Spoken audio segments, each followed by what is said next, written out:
Hello everybody, my name's Chris, my friends call me RT, and this is RT Cooks It. Today, I want to introduce you to my Rat Rod Barbecue. I spent a lot of time and a lot of effort researching what I wanted to do, how I wanted to build this, and then I spent a lot of time building it. So now it's time to spend a lot of time cooking on it, I hope.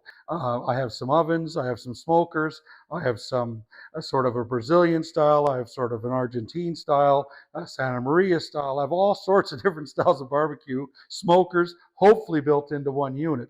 My plan was to sort of build something that I can use in many different ways over the course of many different meals and still have a lot of fun cooking with wood and cooking with fire.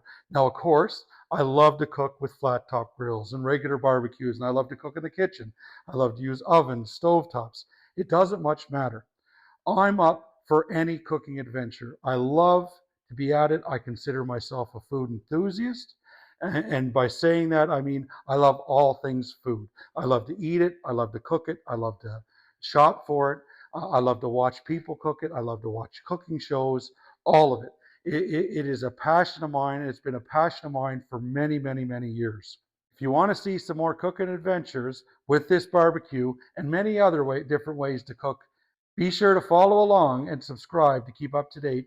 One thing to always remember, cook with no fear of the result. Remember, it's just food.